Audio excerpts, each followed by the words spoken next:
I'm sorry if I'm sounding a lot pretentious when it comes down to this, but I don't think this game looks appealing at all. It looks like a 3DS game that was ported to modern consoles, just because the 3DS started sounding like dog shit. Though if they show off this game and the game ends up looking much better than before, then I'm happy to be wrong. Don't want to be that guy, but I was right about this game. So we got brand new gameplay footage for the upcoming game, Dragon Quest Treasures, that was shown to us via a Nintendo Direct Mini partner showcase. I still feel relatively mixed on the game, as there are some things about the game that looks very rough. Though at the same time, I do find the gameplay loop to be interesting. So let's talk about it and dive right in. The first thing that caught my attention right away is the fact that this is a Nintendo Switch exclusive that's getting a physical release, and Nintendo America is not publishing this game. Square Enix is instead, which overall is good. We want Square Enix to be more confident in publishing Dragon Quest games on all platforms and not rely on a publisher like NOA. Though at the same time, with how rough the game looks graphically, which we'll talk about soon, a part of me wants to go into these conspiracy theories and think that NOA didn't want to publish this game and thought the game looked bad. Though at the same time, I can also understand that this game is part of an initiative from Square Enix to start releasing Dragon Quest games simultaneously worldwide, so maybe Square Enix didn't want Nintendo America to publish this game that's being released simultaneously. Though, when we get into the game proper, I want to talk about the one thing that stuck in my mind that rubbed me the wrong way, and that's the graphics and presentation of the game. It looks very rough. Textures appear to be very low quality, just flat colors.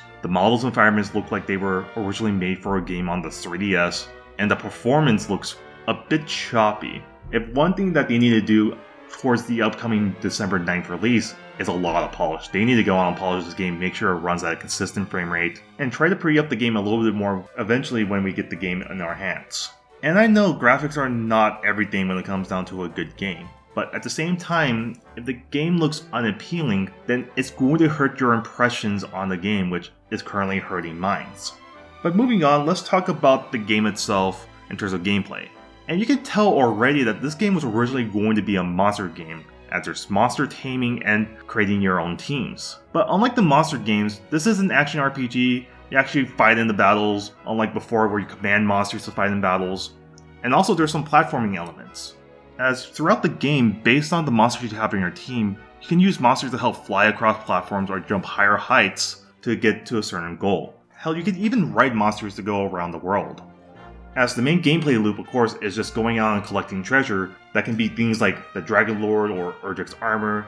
Basically a lot of callbacks to past Dragon Quest games, which is cool. And while they didn't show off this gameplay mechanic in the trailers, there seems to be some kind of form of base building. With all the money you obtain from collecting treasures, you can use that to build your own bases, to which, if you know me, I'm a bit of a sucker for. I like games where you can create your own bases, manage your own bases, and have people chill in your bases. It's part of the reason why I really like games like Dragon Quest Builders. And finally, I'm pretty sure throughout the game, you have a choice of playing completely as either Erik or Mia, seeing how in the gameplay, they had Erik separate from Mia throughout each of the gameplay shown. So while the graphics of this game are a setback currently, I'm still interested in the gameplay loop of the game, but I'm still relatively mixed just because of the graphics. So that was everything that was shown off of Dragon Quest Treasures currently. While I'm still mixed on the game, like I said before on the Dragon Quest Day video, though at the same time, I know for a fact that other games that were announced last year just have me more interested. Dragon Quest 3 2D HD Remake, Dragon Quest 12, and hopefully if they actually do localize this game, Dragon Quest 10 offline. But what about you guys? Are you guys sold on what was shown off on Dragon Quest Treasures? Are you mixed like I am, or are you just not interested? I'd like to hear you guys' thoughts in the comments below, plus don't forget to leave this video a like and subscribe as well. Thank you guys for watching, and I hope to see you guys on the next one. Take care.